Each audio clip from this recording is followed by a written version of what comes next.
Au cœur de la nuit, des choses se trament. Dis à ta sœur, dis à ton frère, pendant que le monde dort, des événements se déroulent, des forces sont en mouvement. La nuit est un moment de mystère, où se jouent parfois des batailles invisibles. C'est là que la destruction peut frapper. Tu ne peux pas dormir profondément comme un enfant, en particulier si tu es un adulte, marié ou célibataire. La nuit est un temps précieux où beaucoup de choses peuvent se passer, que tu ne soupçonnes pas. Si tu te réveilles souvent au milieu de la nuit, sans raison apparente, pas pour aller aux toilettes, sans bruit perturbateur, sans aucun malaise, ce réveil n'est peut-être pas un hasard. C'est comme si quelque chose en toi ou autour de toi te demandait de rester éveillé, attentif. Ce réveil nocturne répété pourrait être un signe, une invitation à prêter attention à ce qui se passe dans les profondeurs de la nuit. C'est un moment où des forces invisibles se meuvent et où il peut être essentiel d'être en alerte. Alors, ne prends pas ces réveils à la légère. La nuit n'est pas toujours faite pour dormir profondément. Si vous vous réveillez au milieu de la nuit, envahi par une tristesse profonde et inexpliquée, ne l'ignorez pas. Cela peut être bien plus qu'un simple malaise passager. C'est peut-être un langage subtil, mais puissant, par lequel Dieu cherche à vous parler. Ce sentiment de tristesse sans raison apparente pourrait être un message important, une invitation à comprendre quelque chose d'essentiel. Dans ces moments d'obscurité et de silence, Dieu peut vous révéler deux choses, un besoin de prière ou d'intercession, pour vous-même ou pour quelqu'un d'autre, ou bien une préparation pour affronter un aspect de votre vie, qui nécessite un changement ou une guérison. Ce réveil nocturne est une opportunité divine de se connecter plus profondément, d'écouter attentivement, car parfois, c'est dans le calme de la nuit que Dieu murmure les paroles les plus significatives. Lorsque Dieu cherche à nous parler, il peut utiliser la nuit pour attirer notre attention. Si tu perçois certains signes au milieu de la nuit, sache que Dieu veut peut-être te transmettre un message. La nuit est empreinte de mystère, un monde à part où se cachent des réalités spirituelles que nous ne voyons pas. Ce moment de la journée est marqué par des mouvements intenses dans le monde spirituel. Que ce soit des esprits venant de Dieu ou des forces mauvaises, tous opèrent dans le secret de la nuit. Face à cette réalité, nous ne devons pas rester passifs. La vigilance est de mise, car la nuit est un temps où nous pouvons soit permettre à Dieu d'agir puissamment, soit repousser les attaques du malin. Nous devons poser des gardes pour protéger nos nuits, afin que la paix et la sécurité règnent dans notre sommeil. Dompter la nuit et arrêter les mouvements spirituels maléfiques nécessite une compréhension des outils que l'ennemi utilise. En connaissant les stratégies du diable, nous sommes mieux armés pour déjouer ses plans sombres. Au nom puissant de Jésus-Christ, nous avons le pouvoir de bloquer ses desseins malfaisants et de prendre autorité sur nos nuits. Que chaque nuit devienne un moment de sécurité, de paix et de communion divine, et que les forces du mal soient tenues à distance. Souvenez-vous des paroles de Job 33,14. Dieu parle tantôt d'une manière, tantôt d'une autre. Il s'adresse à nous de multiples façons et nous devons apprendre à reconnaître et à comprendre ces signes, même pendant notre sommeil. Oui, Dieu a des attitudes dans notre sommeil, des façons particulières de nous transmettre des messages. Ce n'est pas seulement par les rêves qu'il communique. Parfois, il peut éveiller notre esprit ou toucher notre âme d'une manière subtile mais profonde. Dans ce moment où notre corps repose, l'Esprit de Dieu peut nous éveiller à une compréhension, une révélation ou un avertissement. Ainsi, sois attentif. Apprends à déchiffrer ces signes divins. Note bien cela. Lorsque tu dors, Dieu peut toujours être à l'œuvre, te révélant des choses qui échappent à ton entendement. Il te parle, souvent au-delà des mots, par des impressions, des sentiments, des pensées que l'on ne saurait ignorer. Parlons des attitudes mystérieuses de Dieu pendant notre sommeil, lorsque le Créateur intervient, même lorsque nous reposons notre corps et notre esprit. Il existe des moments où, sans raison apparente, tu te réveilles au milieu de la nuit, à répétition. Tu n'as pas soif, tu n'as pas besoin d'aller aux toilettes, rien ne t'a effrayé, mais tu es là, bien éveillé, sans comprendre pourquoi. Après un instant, tu te rendors, mais à peine le sommeil retrouvé, tu sursautes de nouveau. Ce n'est pas un cauchemar, et pourtant, quelque chose semble te tirer hors du sommeil. As-tu déjà pensé que ce pourrait être une manifestation divine? Dieu peut réveiller ton esprit, ton âme et même ton corps pour attirer ton attention sur quelque chose de profond. Ce réveil mystérieux est loin d'être anodin. Il est un appel, une opportunité offerte par Dieu de renouveler votre énergie spirituelle, de recharger vos batteries. C'est peut-être un temps de prière, un moment d'intercession, ou encore une pause pour recevoir la paix ou l'inspiration divine. Dieu te secoue de ton sommeil pour que tu puisses puiser en lui la force, la sagesse et la clarté dont tu as besoin.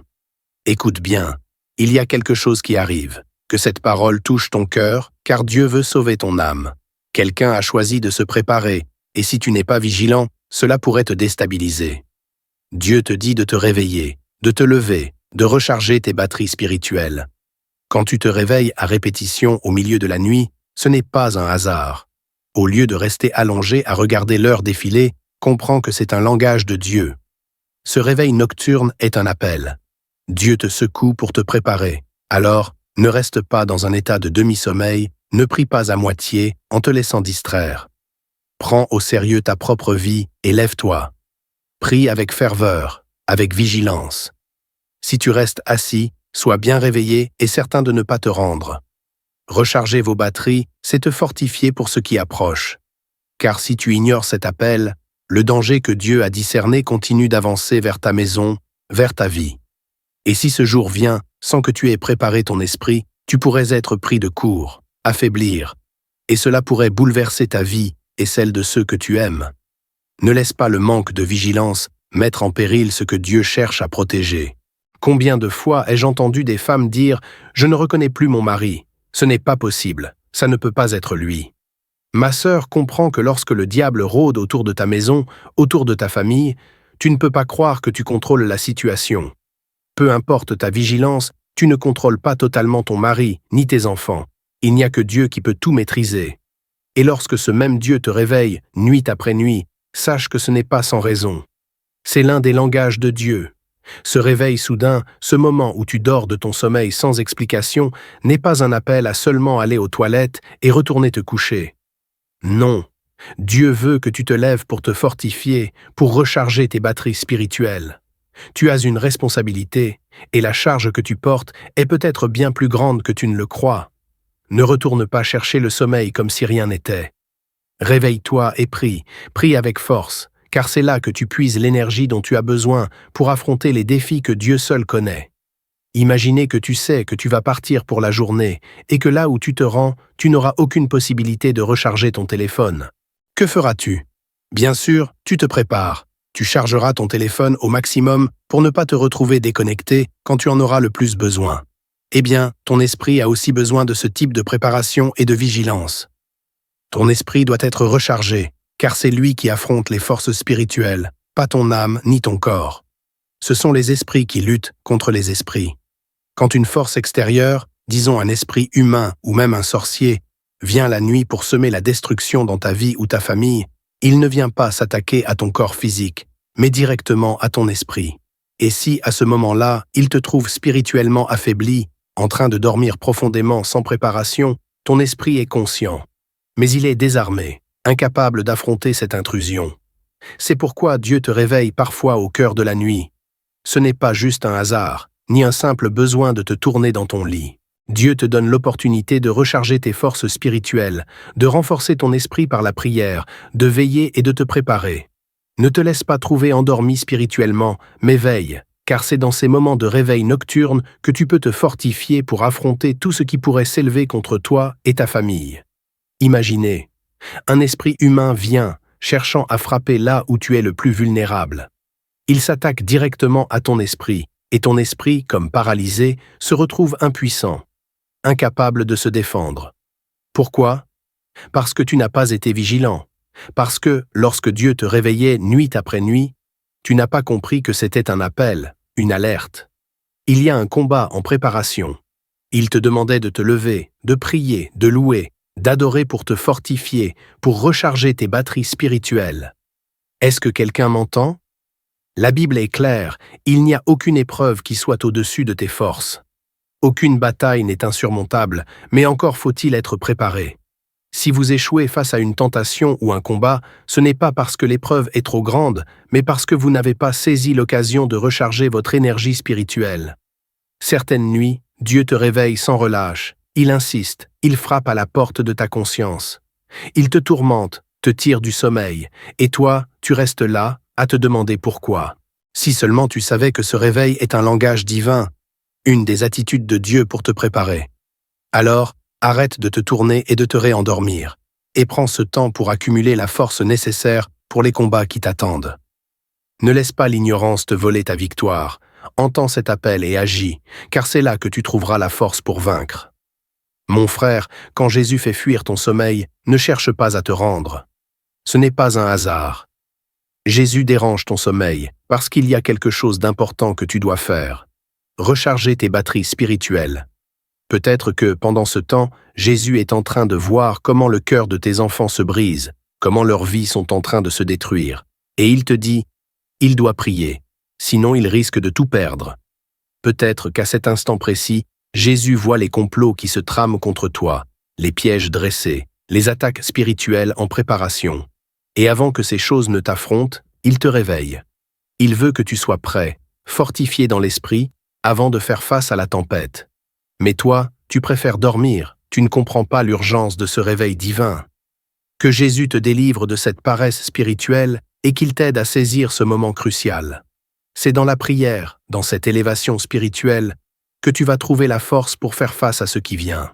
Quand Dieu vous réveille en pleine nuit, souvent c'est un signe profond. Parfois, Christ vous annonce qu'un deuil pourrait être imminent et que cela semble inévitable. Une perte importante est en préparation. Peut-être la perte d'un être cher ou même un membre de votre famille. Ce moment de réveil où une tristesse inexplicable envahit votre cœur est un appel divin. C'est Dieu qui vous avertit, une vie pourrait être en danger. Dans le monde spirituel, des forces invisibles pourraient déjà être en train de tourmenter le destin de cette personne, de lier son existence, de préparer des rituels sombres. Le Seigneur, dans sa miséricorde, vous réveille avant que cette tragédie ne frappe et vous permet de vous tenir sur vos gardes. Ce n'est pas un simple mal de tête, ni une nuit de trouble, c'est une alerte. Quand vous ressentez des sensations accablées de tristesse, c'est que quelque chose de grave se prépare. C'est un appel à prier pour intercepter cette mort programmée, pour la stopper avant qu'elle ne se réalise. Ne laissez pas ce poids se poser sur vous sans réagir. Le Seigneur vous a réveillé pour vous dire « Cette mort ne doit pas vous atteindre, ni vous ni votre famille, pas même vos proches que vous ne connaissez pas encore. Cette malédiction ne doit pas avoir de prise sur vous. Élevez votre voix, priez avec foi et déclarez « Cette mort ne m'atteindra pas, elle ne touchera pas ma famille ni mes proches. » Le pouvoir de la prière peut renverser ce qui semblait inévitable et repousser les ténèbres qui cherchent à engloutir votre famille. Combien de fois avez-vous ressenti, avant même d'apprendre la nouvelle, que quelque chose de tragique allait se produire? Combien de fois avez-vous eu ce pressentiment, ce malaise profond, avant d'apprendre qu'une personne était décédée? Vous vous êtes peut-être dit « Je le sentais, j'avais vu cette scène avant ». C'est une expérience commune, et cela révèle une vérité profonde sur la manière dont nous sommes connectés au monde spirituel. Votre esprit est souvent plus informé que vous ne le pensez, bien avant que votre âme ne puisse comprendre. L'âme est ce qui nous permet de percevoir le temps, de se souvenir des événements passés, de donner un cadre à notre conscience. C'est l'âme qui nous aide à dire « c'était en 1985 » ou « je me souviens de ce jour-là ». Mais l'esprit, lui, capte des informations invisibles et souvent hors de portée de notre compréhension immédiate. Il arrive que votre esprit perçoive quelque chose de maléfique ou d'inquiétant, bien avant que vous ne soyez en mesure de le comprendre avec votre âme. Parfois, vous ressentez un malaise inexplicable, un pressentiment que quelque chose va se passer. Mais votre âme, qui est liée à la mémoire et au temps, ne peut pas encore saisir ce qui se cache derrière ce sentiment. C'est comme si votre esprit avait déjà eu une vision ou un aperçu d'un événement futur, tandis que votre âme, elle, reste dans l'ignorance, incapable de comprendre pourquoi vous ressentez ce que vous ressentez. Ce phénomène montre à quel point notre esprit est en contact avec des réalités spirituelles qui échappent à notre conscience immédiate, mais qui se manifestent dans des pressentiments, des rêves ou des visions. C'est une invitation à être attentive, à écouter ce que notre esprit essaie de nous dire, même lorsque l'âme ne comprend pas encore. Lorsque tu te réveilles au milieu de la nuit, plongé dans une sensation de peur ou de tristesse inexplicable, ne reste pas là dans l'inaction. C'est le moment de réagir. Commencez par élever votre voix en prière et chasser l'esprit de mort qui tente de t'envahir. Déclarez fermement « Le pouvoir de la mort ne règnera pas sur ma vie ». Il ne faut jamais sous-estimer l'importance de confesser des paroles de vie. Souviens-toi que c'est par nos confessions, nos déclarations de foi, que nous nous ouvrons à la délivrance et au salut. Dis à toi-même, à tes proches, à tout voisin qui pourrait t'entendre, « Le pouvoir de la mort ne m'atteindra pas ». C'est essentiel de confesser cette vérité avec autorité. Lorsque vous ressentez cette atmosphère oppressante pendant la nuit, sache que ce n'est pas une expérience ordinaire. Cela signifie que quelque chose de spirituel se passe, quelque chose que Dieu veut te montrer, quelque chose que tu dois prendre au sérieux. Ta nuit n'est pas simplement une succession d'heures de sommeil, elle est chargée de signification spirituelle. Dieu essaie de te communiquer un message et c'est à toi de répondre. Il est temps de comprendre que cette nuit-là, ce réveil intempestif n'est pas un hasard. Dieu t'appelle à te lever, à déclarer sa victoire sur ta vie et à prendre autorité sur les forces de ténèbres qui cherchent à t'atteindre. Il faut agir, prier et affirmer la protection divine sur ta vie et celle de tes proches. C'est un combat spirituel et Dieu te donne la force de le remporter. Il y avait une femme qui dormait paisiblement aux côtés de son mari. Mais, au beau milieu de la nuit, elle se réveille subitement, se lève pour aller aux toilettes. Elle retourne se coucher, mais quelque chose la perturbe à nouveau. À plusieurs reprises, elle se réveille sans raison apparente, comme si une présence invisible venait troubler son sommeil. À un moment donné, elle sursaute encore, inquiète, mais en vérifiant, elle ne trouve rien. Finalement, elle se réendort. Dieu, dans son amour, décide d'intervenir. Il réveille le mari, qui se redresse en sursaut, et confie qu'il a fait un rêve étrange. Il lui dit « J'ai eu un cauchemar, un rêve bizarre ». Mais la femme, confuse, ne semble pas comprendre l'urgence de la situation. Elle se contente de murmurer « Ce n'est pas grave, prions ». Cependant, elle ne parvient pas à sortir de son sommeil. Elle ferme les yeux, presque sans réaction, comme si tout était normal. L'homme, de plus en plus agité, la réveille encore. « Chérie, tu dois prier ». Mais elle, endormie et peu réceptive, répond mollement. Le mari, frustré et inquiet, tente de la réveiller, mais la colère monte. Un simple moment de prière se transforme en dispute. Les deux conjoints, plongés dans un échange houleux, oublient leur objectif de prière et se laissent submerger par leurs émotions. La pièce devient chaude, l'atmosphère chargée de tension. Mais alors que le conflit atteint son paroxysme, un bruit étrange survient. Soudain, une voix lointaine se fait entendre, le bruit de quelqu'un appelant « Papa, papa !» Le mari se précipite hors de la chambre, pensant que c'est l'un de leurs enfants. Il découvre alors son fils aîné, un garçon de 12 ans, debout dans l'ombre, inquiet. Le père se calme et d'un geste appelle son fils à venir. Mais au fond de lui, il ressent que quelque chose de bien plus profond se joue ce soir-là. Ce n'était pas simplement un rêve étrange ou une dispute conjugale. Il se passe quelque chose dans l'univers spirituel et il le sait. À ce moment-là, il réalise qu'il doit lutter, non seulement pour sa famille, mais aussi dans la prière. Le danger spirituel rôde, et il n'est pas question de se laisser déranger par la colère ou les frustrations. C'est un avertissement pour prier, pour se tenir prêt, pour protéger leur foyer des attaques invisibles, même au cœur de la nuit. Avant même que le diable n'initie son attaque, Dieu avait déjà pris les devants. Il avait commencé à réveiller la femme, attirant son attention sur un danger imminent. Avant même que l'homme ne fasse ce cauchemar troublant, Dieu avait déjà amorcé une révélation. Il avait semé un avertissement dans le cœur de la femme pour préparer son esprit à la prière, à la vigilance. Ce n'est pas que Dieu n'agit pas en premier, bien au contraire. Avant que l'ennemi n'agisse, Dieu commence toujours à prévenir ses enfants, à les alerter, à les préparer à affronter les tempêtes spirituelles. Cependant, le véritable problème réside dans notre manque de vigilance. Trop souvent, nous ne prêtons pas attention à ces signes subtils, ces murmures divins qui précèdent l'attaque. Nous sommes distraits, endormis dans notre confort, négligeant les appels à la prière et à la préparation spirituelle. Ainsi, bien que Dieu nous alerte en avance, il est de notre responsabilité d'écouter, de réagir et de nous armer spirituellement pour repousser l'ennemi, avant même qu'il n'attaque. Il est temps d'éveiller notre sens spirituel et d'être prêt à répondre à l'appel divin avant que les ténèbres ne frappent à notre porte.